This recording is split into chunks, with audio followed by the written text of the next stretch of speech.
안녕하세요. 코난차트 연구소의 코난입니다.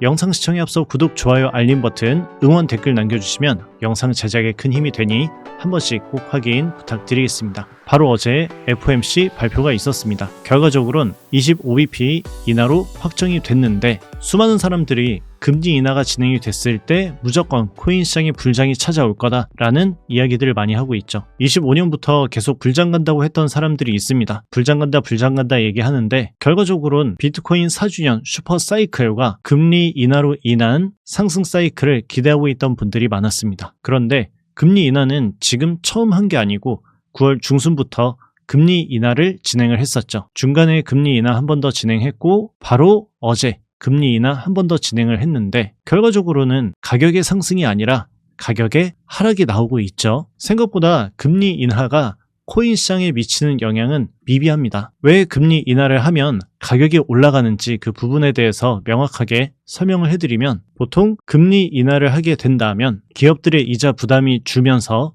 고용이라든지 아니면 시장에 돈이 더 풀리는 그런 부분들에 대한 기대감으로 주식시장에 돈이 들어오게 되면서 상승에 대한 기대감이 올라간다곤 하죠. 그런데 하락이 나온다고 해도 온갖 뉴스를 이어붙이면서 선반영이다 후반영이다 말이 많습니다. 그만큼 금리 발표로 인해서 나오는 그 결과 하나로 그대로 움직일 가능성은 있긴 하지만 저조하다는 것이죠. 그런데 미증시와 직접적인 영향이 있지 않고 간접적인 영향이 있는 코인 시장에서 금리 발표로 인해 불장이 오거나 급등세가 나올 확률은 더 저조하겠죠. 왜냐하면 간접적인 영향이 있기 때문입니다. FOMC 전날 방송할 때도 그 전에 온갖 뉴스들이 판을 칠 때도 이럴 때도 정확한 기준만 있으면 됩니다. 금리 인하로 인해 가격이 올라갈 거냐 내려갈 거냐 그런 부분들보다 정확하게 어떤 구간에서 어떻게 움직이는지가 더 중요하다는 것이죠. 저희 거북이반 멤버십에 제공이 됐던 내용들을 기준으로 복습하는 시간을 잠깐 가져보겠습니다. 2주 전에 비트 기술적 반등 이후 횡보 보이고 있다고 했는데 이미 11월부터 기다리고 있었던 그 구간이 8.4만 불과 8만 불 사이 이 구간을 노렸고 반등세가 나오기 시작하자 그 다음 저항 구간인 9.3만 불 체크를 해주고 그 다음 지지받는 구간이 있다라고 공지를 해드렸습니다. 그 이후 반등세가 나오고 9.3만 불에 대한 저항 받아주고 그 다음 쭉 내려왔을 때 8.3만 불에 대한 정확한 지지 받고 올라오는 게 보이시죠? 반등 나올 저항 구간 체크하고 그 다음 미리 지지 구간을 체크한 다음 이 구간에 대한 눌림 반등 결과는 성공이죠. 이런 명확한 기준을 갖고 매매를 진행을 하면 FOMC 발표로 매수할까 말까 고민할 필요가 굉장히 줄어들겠죠. 결국에는 재차 9.3에서 9.4만 불 구간 저항을 받고 그 다음 하락 반등 하락이 진행되고 있죠. 이 부분들은 저희가 제공되고 있는 부분들이 있어가지고 차후에 복습하는 시간을 따로 갖는 걸로 하고 1번 구간의 지지 반등, 2번 구간의 저항, 3번 구간의 바닥 잡아주고 그 다음 또 저항 구간 체크 이런 기준으로 보면 매수하고 익절, 매수 익절 당연히 중간에 분할 매도는 필요하겠죠. 이런 매매들만 꾸준히 이어가게 되더라도 굳이 밤새서 FOMC를 볼 필요가 없습니다. 어느 정도 기준에 맞춰서 매매 진행하고 어느 정도 수익분을 욕심내지 않고 가져간 다음 반등세가 꺾이게 되면 정리도 해주고 추가 반등이 나오게 되면 약간의 추가 매수를 통해서 수익분을 조금 더 끌고 가는 그런 매매가 이루어지는 것이 굉장히 중요하다는 거죠. 저희는 시나리오가 잡혀져 있어가지고 공개방송에서 여기서 매수하고 여기서 익절하고 그런 부분들을 100% 다 얘기해드릴 수는 없지만 공개방용으로 이야기를 조금 해드린다면 아직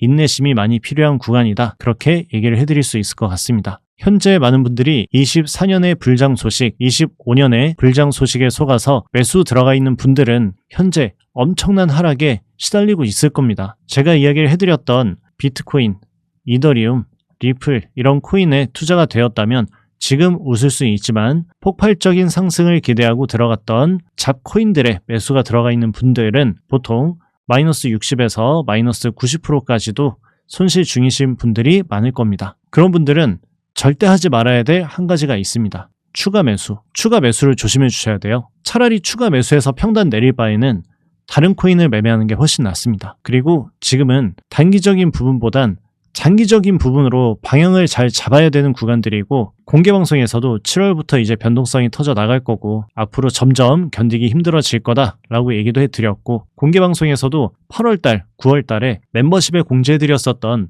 단기 고점에 대한 부분을 3일 차이로 공개를 해드렸습니다. 그 이후에 나온 하락 비미고 공지를 듣고 일부 현금화한 분들에게는 좋은 기회가 찾아온 것이라고 볼 수 있겠지만, 이 사이에 애매하게 사고팔고 계속 하셨던 분들은 계좌가 녹아 있을 겁니다. 그래서 이 시기에 현금화를 하지 못했던 분들, 그리고 이미 물려가지고 고생하고 있는 분들, 지금은 애매하게 사고팔기를 하고 어디에서 돈을 끌어와서 추가 매수를 하고 그런 부분들보단 차라리 인내심을 갖고 기다리는 게 더 좋은 결과가 나올 수가 있습니다. 충동적인 추가 매수는 약간의 수익만 보고 털어내고 그 이후에 엄청난 상승분을 놓칠 수가 있으니, 과거에 했었던 매매는 현재까지 이어가지 마시고요. 과거의 매매는 과거의 매매로 끝내버리고 앞으로 찾아올 그 시장을 대비하라는 거죠. 이미 과거에 물려있는 비중이 굉장히 클 겁니다. 1억을 투자하셨던 분이 여기에다가 2천만 원 추가 매수한다고 달라지는 건 없어요. 차라리 추가 시드를 잘 보관을 하고 공부를 시작을 하고